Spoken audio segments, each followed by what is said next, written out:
Bonsoir à tous et bienvenue. Les accidentés de la route évacués au CHU d'Angré bénéficieront désormais d'une prise en charge du fonds de garantie automobile.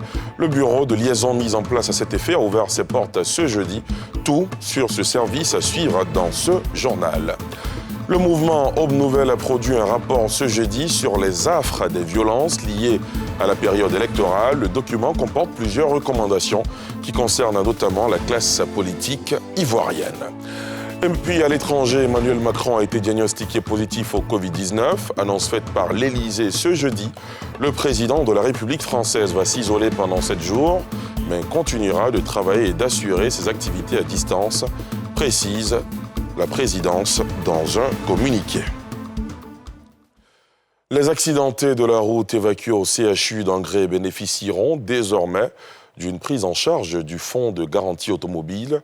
Le bureau de liaison mis en place à cet effet a ouvert ses portes ce jeudi. Comment ce service va-t-il fonctionner? Qui en sont les bénéficiaires? Quelle assistance pour la cible? Les réponses dans ce reportage de Tiemé Dandje et Haruna Zeba. Après l'épreuve de tout accident de la circulation, une autre infortune attend bien souvent des blessés évacués aux urgences. Il s'agit des accidentés dont les véhicules impliqués n'ont pas de police d'assurance et ceux dont les chauffeurs prennent la fuite. À ces cibles, le fonds de garantie automobile continue de voler au secours. Le service de l'État vient d'ouvrir un bureau de liaison au CHU de Cocody-Angré dans le nord d'Abidjan. Cette réponse au calvaire d'une prise en charge rapide pour des blessés naguère laissés pour compte intervient dans le cadre de la politique de rapprochement du service de l'État de ses cibles, dont plus de 3000 ont été assistés de décembre 2019 à 2020. Il fallait qu'on soit le plus proche possible de notre cible. Dans le cadre de cette collaboration qu'on a avec l'ensemble des CHU, donc on a des conventions de collaboration, nous sommes installés dans les CHU. Et donc, sur la base de cette convention qu'on a, nous avions accès au dispositif des CHU. Nos agents font l'inventaire des personnes qui sont aux urgences et qui sont victimes d'accidents de la voie publique. Les agents de la nouvelle agence, dotés d'une salle d'attente et une autre de traitement des dossiers, auront pour mission de s'assurer de la présence d'accidentés de la route référés aux urgences. De là s'enclenche le processus de prise en charge. Tous les matins, aller aux urgences, interpeller les parents qui sont à côté de leurs parents accidentés, à venir à nos bureaux, venir prendre une fiche de déclaration de sinistre, aller à la police, renseigner et nous ramener. Et nous, sur la base de ces fiches, s'il y a un délit de fuite ou un défaut d'assurance, nous les prenons en charge systématiquement. Nous payons les médicaments, l'hospitalisation, les radios, tout à 100%. La prise en charge des accidentés de la circulation fait intervenir 3 acteurs. Les véhicules assurés par des opérateurs privés, les véhicules de l'État. La dernière catégorie comprend les véhicules non assurés et les cas de fuite de chauffeurs. Pour une assistance rapide, le fonds de garantie revendique une couverture des 3 segments et prévoit un déploiement de ces services aux accidentés de l'intérieur du pays. Dans le cadre de notre activité, et puisque nous sommes installés au CHU, nous sommes en train de monter un projet avec le ministère de l'Économie et des Finances et l'ensemble des compagnies d'assurance pour que de manière systématique, puisque nous sommes présents et que nous avons un dispositif qui facilite le traitement avec célérité, que toutes les victimes de criminalité qu'elles soient prises en charge. On a 14 bureaux qu'on aura à mettre en œuvre, qu'on aura à construire à partir de 2021 sur la base du même programme que celui qu'on a fait en Angré, qui ont été identifiés sur la base d'une étude qui identifie les zones où il y a beaucoup d'accidents, dans les zones qu'on appelle les zones accidentogènes, où les taux d'accidents est très élevés. Notons que l'intervention du fonds sous tutelle du ministère de l'Économie et des Finances est subordonnée aux conditions suivantes. Être victime d'un accident corporel de la voie publique survenu sur le territoire ivoirien et justifier que l'accident ouvre droit à réparation, à une indemnisation complète, à aucun autre titre. Le mouvement Aube Nouvelle a produit un rapport ce jeudi sur les affres des violences liées à la période électorale. Le document comporte plusieurs recommandations qui concernent notamment la classe politique ivoirienne. Le rapport évoque, entre autres, 296 maisons incendiées, 84 commerces pillés et comporte plusieurs recommandations dont plusieurs points concernent la classe politique nationale.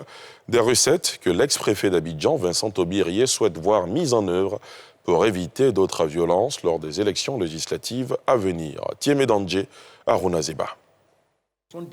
Le rapport analytique de l'association Aube Nouvelle, présidée par l'ex-préfet d'Abidjan, sur les violences intercommunautaires à relents politique qui ont secoué plusieurs localités du pays d'août à novembre 2020 est disponible. Si le fondateur d'Aube Nouvelle dénombre 296 maisons incendiées et 84 commerces pillés, il relève que le bilan matériel et humain exhaustif des violences reste difficile à évaluer.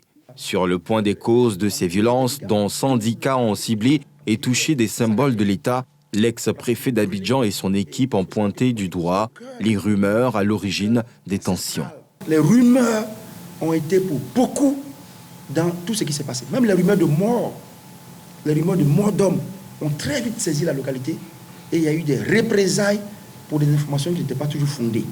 Selon Vincent Toby, pour une accalmie durable, la prise diligente de mesures déclinées dans le rapport s'impose surtout dans le contexte d'élections législatives à venir. Il faut avoir le courage, avec ce qui s'est passé, de procéder à des réformes sur le cadre général des élections avant les élections législatives. S'il n'y a pas de réforme, s'il n'y a pas d'approche, s'il n'y a pas de consensus, il faut être sûr qu'on va retomber encore dans des violences. Il faut avoir le courage de faire des réformes. Et les réformes concernent les institutions, les lois, les approches techniques et autres. Outre les recommandations générales faites pour prévenir d'autres violences, celles spécifiques s'adressent au ministère de l'Intérieur et de la Sécurité, au ministère de la Solidarité, aux forces de défense et de sécurité, appelées à rétablir la confiance avec les populations locales ainsi qu'aux membres du corps préfectoral, aux rois et chefs traditionnels, aux partis politiques et aux populations. Ce mois de décembre, les espaces de détente et de jeu pour enfants font relativement de bonnes affaires. Les établissements scolaires s'y rendent pour égayer leurs élèves à quelques jours des congés de Noël. Mais le spectre du Covid plane toujours. L'affluence de cette année est loin d'égaler celle de l'année dernière, comme nous le montre Pierre Dipomelin et Tanguy Conan. L'approche des fêtes de fin d'année est une période faste pour les gérants des espaces de loisirs pour enfants. Ici à la Riviera, ce parc d'attractions s'apprête à accueillir un arbre de Noël initié par une entreprise. On monte le décor et on prépare les jeux. Quelques instants après, c'est ambiance.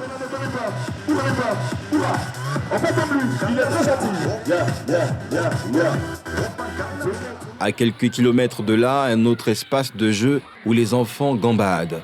Ici, les écoles se succèdent avec leurs élèves. Un tour de détente avant leur départ en congé. C'est un mois de fête. Nous avons la fête de Noël qui approche. C'est l'occasion pour les enfants de s'amuser, surtout qu'ils vont en vacances demain. À la caisse, on fait de bonnes affaires. Fermé plusieurs mois à cause de la Covid, c'est la haute saison depuis la réouverture. On a perdu beaucoup de clients parce qu'il y a des clients qui ne savaient pas que nous avons ouvert. Ils se disaient que nous avons fermé. Petit à petit, les clients, les parents d'élèves, les clients reviennent un peu. Oui, actuellement, nous recevons les clients, disons les écoles, les clients qui viennent avec des élèves.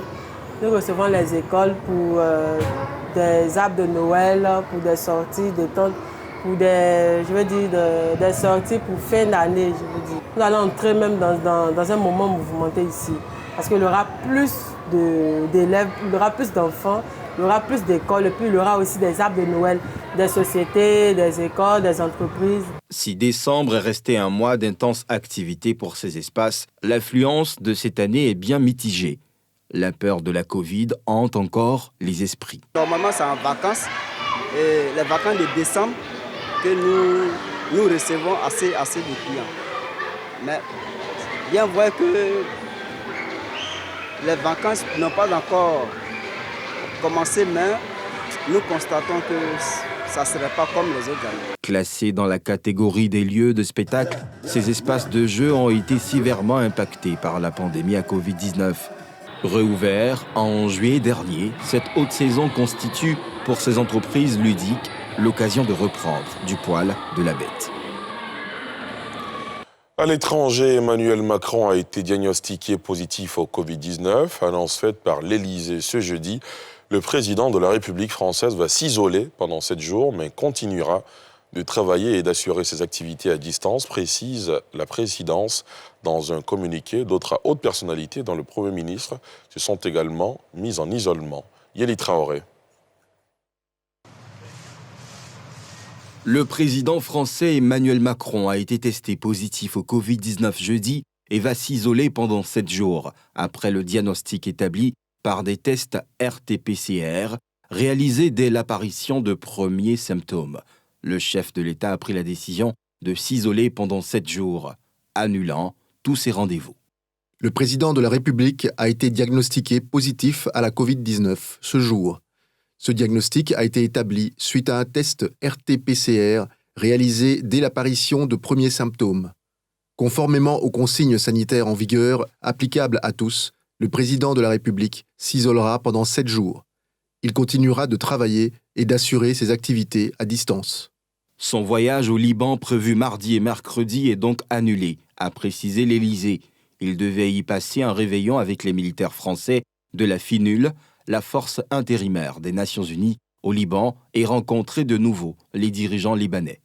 Le Premier ministre Jean Castex, cas contact du chef de l'État, se place également à l'isolement, bien qu'il ne présente aucun symptôme de la maladie, selon ses services de Matignon, annulant lui aussi ses engagements immédiats. Autre cas contact du chef de l'État, le président de l'Assemblée nationale, Richard Ferrand, s'est également isolé selon un communiqué de la présidence de l'institution. L'épouse d'Emmanuel Macron, Brigitte, ne présente aucun symptôme, a précisé son cabinet. Elle a été testée négative au Covid-19 mardi avant d'effectuer une visite dans un service pédiatrique de l'hôpital Saint-Louis à Paris.